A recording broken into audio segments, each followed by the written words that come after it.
ஞானானந்தமயம் தேவம் நிர்மலஸ்படிகாகிருதியும் ஆதாரம் சர்வ வித்யானாம் ஹயக்ரீவம் பாஸ்மகே. நமஸ்காரம். அஸ்ட்ரோ டிவி நேயர்களுக்கு அஸ்ட்ரோ கேஎஸ் ஐயங்காரின் பணிவான நமஸ்காரங்கள். வார பலன் 8/4/2024 14/4/2024 வரலும் உண்டான வாரத்திற்கு என்ன பலன்கள் மேஷம் முதல் மீனம் வரைன்னு பார்க்கலாம். அதற்கு முன்னாடி இந்த வாரத்தினுடைய கோல்சாரம் என்ன, இந்த வாரத்தில் வரும் விசேஷ நாட்கள் என்ன, அதற்கு பிறகு இந்த வாரத்தில் எந்தெந்த ராசிக்காரர்களுக்கு சந்திராசிரமம்னு பார்ப்போம். முதல்ல இந்த வாரத்தினுடைய கோல்சாரம் அப்படின்னு எடுக்கும்போது காலபுருஷ தத்துவத்தின் முதல் ராசியான மேஷ ராசியில் குரு பகவானும், 6ஆம் இடம்னு சொல்லக்கூடிய கன்னியில் கேதுவும், 11ஆம் இடம் அப்படின்னு சொல்லக்கூடிய கும்பத்தில் சனி மற்றும் செவ்வாய், மீனத்தில் சுக்கிரன், சூரியன், புதன் மற்றும் ராகு, 4 கிரகங்கள். இந்த வாரத்தில் ஆகக்கூடிய பெயர்ச்சிகள் அப்படின்னு பார்த்தாலேயானால் சூரிய பகவான் இந்த வாரம் 14ஆம் தேதி, அதாவது பங்குனி மாதத்திலிருந்து சித்திரை மாதம் பிறகுறது, அதாவது சித்திரை மாதம் அப்படின்னு சொல்கிறது, அதாவது சௌரமான மாதமாக சூரியன் ரேவதி நட்சத்திரத்திலிருந்து அசுவினி நட்சத்திரத்துக்கு போகிறார். இந்த வருஷம் சோபகிருத்து வருஷத்திலிருந்து குரோதி வருஷம் பிறக்கிறது. இது தமிழ் வருஷத்தின் 37ஆவது வருஷம். இந்த தமிழ் வருஷத்தினுடைய குரோதி வருஷத்தினுடைய பலன்கள் தனியாக போட்டிருக்கேன், அதையும் பாருங்கள். 8ஆம் தேதி அன்னைக்கு அமாவாசை. இந்த வாரத்தில் பார்த்தாலேயானால் சந்திர பகவான், அதிவேகமாக செல்லக்கூடிய சந்திர பகவான், பொதுவாகவே இந்த வார பயிற்சிகளை பற்றி வாரத்தினுடைய பலன்களை வச்சு சொல்லக்கூடியது. சந்திர பகவான் மீன ராசி உத்திரட்டாதி நட்சத்திரத்திலிருந்து திருவாதிரை நட்சத்திரம், அதாவது 14ஆம் தேதி அன்னைக்கு திருவாதிரை நட்சத்திரம் மிதுன ராசியில் வரார். இந்த வாரத்தில் இருக்கக்கூடிய கிரகச்சாரங்கள் இதுதான். இந்த வாரத்தில் வரக்கூடிய சிறப்பு நாட்கள் என்னன்றதை பார்ப்போம். சிறப்பு நாட்கள்னு சொல்லும்பொழுது 8ஆம் தேதி அன்றைக்கி அமாவாசை, 9ஆம் தேதி அன்னைக்கு யுகாதி பண்டிகை. யுகாதி பண்டிகையினுடைய சிறப்பு என்ன அப்படின்னா சந்திரமானம் அப்படின்ற ஒரு விஷயத்தை வச்சு கடைபிடிக்கக்கூடியது. அமாவாசைக்கு அடுத்த நாளை அவர்கள் மாதம் பிறக்கிறதாக கொண்டு சைத்திர மாதமாக இது ஆரம்பிச்சுடுறது. அவளுக்கு சித்திரை மாதம், அவளுக்கு சைத்திர மாதம் ஆரம்பிச்சுடுறது. இதில் ஒரு விசேஷம் என்ன அப்படின்னா, பொதுவாகவே இந்த மாதம் பிறக்கிறது சந்திரமானத்தில் பார்த்தேன்னா அமாவாசையில் ஒரே ஒரு நாழிகை கூட சூரிய உதயத்துக்கு அப்புறம் இருந்ததே ஆனால் பிரதமை எண்ணிக்கை அதை எடுத்துக்காமல் அதுக்கு அடுத்த நாள் முழு பிரதமை இருக்கக்கூடியதோ, இல்லைன்னா பிரதமை அந்த நாள் பிறக்கும் பொழுதே பிரதமை திதியில் பிறந்தது நாள் மட்டும்தான் எடுத்துக்க முடியும். அதுதான் ஒரு சிறப்பு. அதனால் இந்த வருஷம் பார்த்தோன்னா 9/4/2024 அன்றைக்கி யுகாதி பண்டிகை. என்னுடைய தெலுங்கு, கன்னடா, மகாராஷ்டிரா மற்றும் துளு, கொங்கு இந்த மாதிரியான இடத்துலெல்லாம் புது வருஷத்தை பிறக்கிறது. அவர்கள் எல்லோருக்கும் என்னுடைய புத்தாண்டு நல்வாழ்த்துக்கள், ஆசீர்வாதங்கள். இந்த வாரம் பார்த்தாலேயானால் 12ஆம் தேதி அன்னைக்கு சதுர்த்தி, வளர்பிறை சதுர்த்தி, அதாவது சுக்லபக்ஷ சதுர்த்தி, 4ஆம் நாள், அதாவது அமாவாசையிலிருந்து வளர்பிறையில் 4ஆவது நாள். இந்த வளர்பிறை சதுர்த்தியில் என்ன அப்படின்னா வளர் சதுர்த்தின்னு பேர். அதாவது தேய்பிறையில் சங்கடஹர சதுர்த்தி, இது சங்கர்ஷண சதுர்த்தி அப்படின்னு சொல்லக்கூடியது. இந்த வளர்பிறை சதுர்த்தியில் என்ன அப்படின்னா விநாயக பெருமான்கிட்ட போய் நம்ம விழுந்து சேவிச்சுட்டு நம்மளுக்கு வேணும் என்பதை கேட்டோமேயானால் வரம் கொடுக்கக்கூடிய வர சதுர்த்தி அப்படின்னு சொல்லக்கூடியது. வளர்பிறையில் வரக்கூடியது வர சதுர்த்தி. 9 பிரதட்சணம் விநாயக பெருமானை பண்ணுறதும், 9 தரம் தோப்பு கரணம் போடுறதும், அருகம்புல், அதை தவிர ஒரு தேங்காய் உடைச்சிட்டு வர்றதன் மூலியமாக உங்களுடைய தடைகள் அனைத்தும் நீங்கி நீங்கள் கேட்ட வரங்கள் அனைத்தும் கிடைக்கக்கூடும். படிக்கக்கூடிய மாணவர்களுக்கு கண்டிப்பாக இந்த வர சதுர்த்தி அன்னைக்கு போய் சேவிச்சுட்டு வந்துட்டீங்க அப்படின்னா கண்டிப்பாக உங்களுடைய எக்ஸாமில் நல்ல ரிசல்ட் கிடைக்கக்கூடும். காம்படிட்டிவ் எக்ஸாமில் நல்லபடியாக பண்ணக்கூடிய வாய்ப்புகள் நிச்சயமாக உண்டு. இந்த வாரத்தில் பார்த்தீங்கன்னா 14ஆம் தேதி சூரிய பகவான் ரேவதி நட்சத்திரத்தில் அசுர நட்சத்திரத்துக்கு போகிறார். சித்திரை மாதம், தமிழ் மாதம் பிறக்கிறது சித்திரை மாதம். நம்ம சௌரமானம் அப்படின்றத வச்சு சூரிய பகவான் ஒரு ராசியிலிருந்து அடுத்த ராசிக்கு செல்லக்கூடியதை வச்சு சொல்கிறோம். இந்த சௌரமான மாதங்களை வச்சு தான் நம்ம பலன்களை சொல்லிட்டுருக்கோம். சூரிய பகவான் குருவோடு சேர்ந்து சஞ்சாரம் மேஷ ராசியில் போயிருக்கார். 14ஆம் தேதி தமிழ் வருஷப்பரப்பு அப்படின்றத சொல்கிறோம். குரோதி வருஷம்.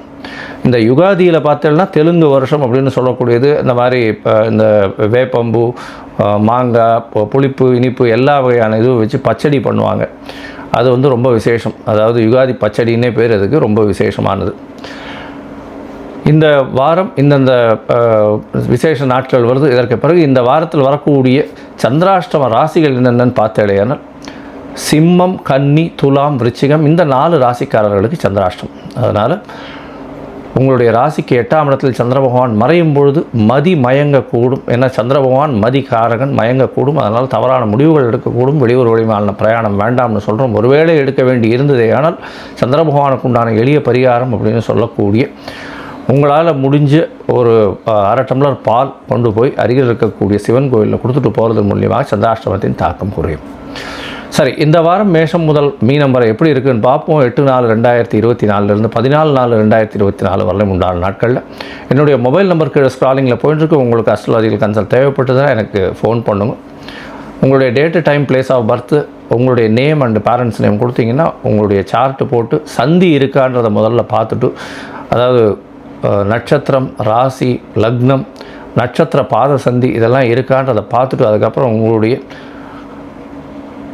தசாபுக்தி அந்தரம் சூக்ஷ்மம் எப்படி இருக்குன்றதை பார்த்துட்டு இன்றைய கோல்சார பிரகாரம் உங்களுடைய பிரச்சனைகள் என்னன்றதுக்கு எளிய பரிகாரம் என்ன சொல்ல முடியுமோ அது சொல்கிறேன். என்னுடைய கட்டணம் என்னன்றதையும் போடுறேன்.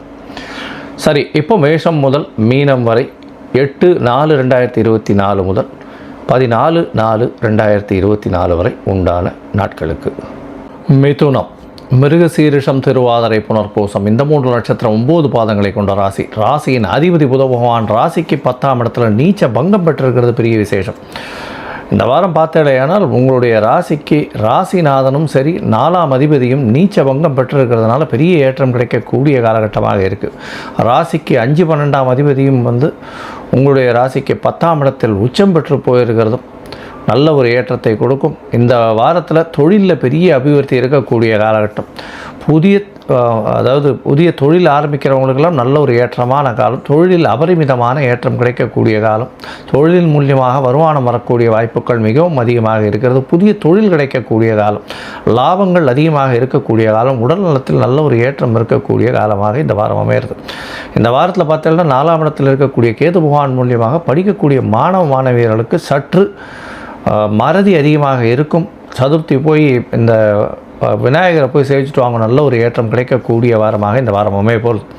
இந்த வாரத்தில் பார்த்தீங்கன்னா உங்களுடைய ராசிக்கு 9ஆம் இடத்துல செவ்வாய் பகவானும் சனி பகவானும் இருக்கிறதுனால புதிய வேலை கிடைக்கும். வேலையின் மூலியமாக வெளியூர், வெளிமாநிலம், வெளிநாடு போகக்கூடிய வாய்ப்பு உண்டு. மேற்படிப்புக்காக வெளிநாடு போகக்கூடிய வாய்ப்புகள் நிச்சயமாக இருக்கும். புதுசாக கடன் வாங்கக்கூடிய வாய்ப்பு, கடனுக்கு எதிர்பார்த்து கொண்டிருப்பவர்கள் தொழில் அபிவிருத்திக்குன்னு கிடைக்கக்கூடிய வாய்ப்புகள் நிச்சயமாக உண்டு.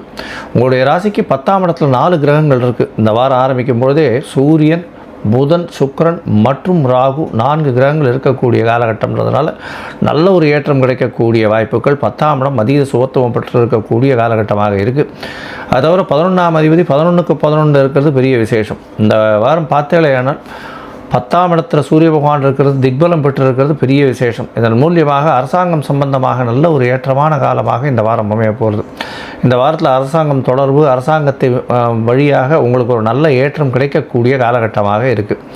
படிக்கக்கூடிய மாணவர்கள், ஹெச்ஆரில் இருக்க மாணவர்கள், ஐடி சாஃப்ட்வேர் ப்ரொஃபஷனில் இருக்கவங்க மாணவர்கள், அது தவிர ஆர்ட் டைரக்டர்ஸு, ஃபிலிம் இண்டஸ்ட்ரியில் வந்து பார்த்திங்கன்னா ஆர்ட் டைரக்டர்ஸுக்கு பெரிய ஏற்றம். அது தவிர இந்த இசை, அதாவது வாய்ப்பாட்டு இல்லாமல் அந்த இன்ஸ்ட்ருமெண்டல் மியூசிக்னு சொல்லுவாங்க இல்லையா, அந்த மாதிரியான இசை கருவிகளை பயன்படுத்தி வாசிக்கிறவங்க, எலக்ட்ரிக்கல் இன்ஜினியர்ஸு, இந்த சாஃப்ட்வேர் துறையில் இருக்கிறவங்க, அதாவது கம்ப்யூட்டர் சாஃப்ட்வேர் இன்ஜினியர்ஸ், இவங்களுக்கெல்லாம் பெரிய ஏற்றம். ஏன்னா 10ஆம் இடத்துல ராகு பகவான் இருக்கிறதுனால அலைக்கற்றை இந்த வியாபாரத்தில் இருக்கிறவங்க பெரிய ஏற்றத்தை கொடுக்கக்கூடிய காலகட்டமாக இருக்கும். விமான பயணிகள், விமான சிப்பந்திகள், இவாளுக்கெல்லாம் பெரிய ஏற்றம் கிடைக்கக்கூடிய காலகட்டமாக இந்த வாரம் அமைய போகிறது. இந்த வாரத்தில் பார்த்தாலேயானால் உங்களுடைய ராசிக்கு அதிவேகமாக செல்லக்கூடிய கிரகமான சந்திர பகவான் 8/4/2024 9ஆம் தேதி கார்த்தால் ஒரு 8:30 மணி வரலும் வந்து உங்களுடைய ராசிக்கு 10ஆம் இடத்துல இருந்து 5 கிரகங்கள் இருக்கக்கூடிய காலமாக இருக்குது. சூரியன், சந்திரன், புதன் மற்றும் சுக்கிரன் மற்றும் ராகு 5 கிரகங்கள் இருக்குது. இதில் சுக்கிர பகவான் உச்சம் பெற்று போயிருக்கார். நல்ல ஒரு ஏற்றம் கிடைக்கக்கூடிய காலகட்டமாக இருக்குது. திருமணத்திற்கு பார்த்து கொண்டு இருப்பவர்களுக்கு திருமண பாக்கியம் ஏற்படக்கூடிய காலகட்டமாக இந்த வாரம் அமைய போகிறது. இந்த வாரத்தில் பார்த்தீங்கன்னா உங்களுடைய ராசிக்கு 10ஆம் இடத்தில் இருக்கக்கூடிய சந்திர பகவான் 9ஆம் தேதி அன்னைக்கு 11ஆம் இடத்துக்கு வந்து குரு சந்திர யோகம் அமையிறது. குடும்பத்தில் நல்ல ஒரு ஏற்றம் இருக்கும், பணவரவிற்கு பஞ்சம் இருக்காது, தொழிலில் அபரிமிதமான ஏற்றம் கிடைத்து தொழிலில் அபரிமிதமான ஏற்றம் இருக்கும். உங்களுடைய ராசிக்கு 11ஆம் இடத்தில் இருக்கக்கூடிய சந்திர பகவான் 11ஆம் தேதி, அதாவது 11ஆம் தேதி காலை ஒரு 11:30 மணி வரலும் இருக்கக்கூடிய காலகட்டமாக இருக்குது. அதற்கு பிறகு 12ஆம் இடத்துக்கு வரார் சந்திர பகவான். 12ஆம் இடத்துல உங்களுடைய ராசிக்கு 12ஆம் இடத்துல இருக்கக்கூடிய காலகட்டத்தில் உச்சம் பெற்று இருக்கக்கூடிய காலகட்டமாகவும் இருக்குது. 12ல் 2ஆம் அதிபதி உச்சம் பெற்று இருக்கிறதுனால சுப செலவுகள் வரக்கூடிய வாய்ப்புகள் நிச்சயமாக உண்டு. உங்களுடைய ராசிக்கு பார்த்தீங்கன்னா சுப செலவுகள் நல்லபடியாக இருக்கும். தாயின் உடல்நிலையில் நல்ல ஒரு ஏற்றம் இருக்கக்கூடிய காலகட்டம். 12ஆம் இடத்துல சந்திர பகவான் 13ஆம் தேதி அன்னைக்கு ஒரு 5:15 மணி வரலும் சாயந்தரம் இருக்கார். அதற்கு பிறகு உங்களுடைய ராசியிலே வந்து இருக்கக்கூடிய காலகட்டம். ராசியில் இருக்கும் பொழுது பார்த்தாலேயானால் சூரிய பகவானும் 14ஆம் தேதி அன்னைக்கு உங்களுடைய ராசிக்கு 11ஆம் இடத்துக்கு வரார். சூரிய பகவான் 11ஆம் இடத்துக்கு வர்றதுனால உங்களுக்கு ஒரு பெரிய ஏற்றம் கிடைக்கக்கூடிய காலகட்டமாக அமைய போகிறது. இந்த வாரத்தில் பார்த்தீங்கன்னா 14ஆம் தேதியிலேருந்து பெரிய ஏற்றம், குரோதி வருஷமும் பிறக்கிறது, நல்ல ஒரு புத்தாண்டாக தமிழ் புத்தாண்டாக பிறக்க போகிறது. உங்களுடைய ராசியிலே இருக்கக்கூடிய சந்திர பகவான் அதாவது 14ஆம் தேதியிலிருந்து 16ஆம் தேதி அதிகாலை 00:30 சொல்லக்கூடிய 15ஆம் தேதி ராத்திரி ஒரு 12:30 மணி வரலும் இருக்கக்கூடிய காலகட்டமாக இருக்குது. உடல்நிலையில் நல்ல ஏற்றம் இருக்கும், கணவன் மனைவிக்குள்ள நல்ல ஒரு அந்யோன்யம் இருக்கக்கூடிய காலகட்டமாக இந்த வாரம் அமையிறது. நீங்கள் வழிபட வேண்டிய தெய்வம் பார்த்தீங்கன்னா அருகில் இருக்கக்கூடிய செட்டி புண்ணியம் போயிட்டு ஹயக்ரீவை சேவிச்சுட்டு வாங்க. படிக்கக்கூடிய மாணவர்கள் 4ஆம் இடத்துல வந்து கேத்து பகவான் இருக்கிறதுனால மறதி அதிகமாக இருக்கும், சிறு சிறு தடங்கள் வரக்கூடிய வாய்ப்புகள் உண்டு. அதனால் செட்டி புண்ணியம் போய் ஹயக்ரீவை சேவிச்சுட்டு வர்றதும் ஏலக்காய் மாலை போட்டு வர்றதன் மூலியமாக நல்ல ஒரு ஏற்றமும் மாற்றமும் இந்த வாரம் வரப்போகிறது.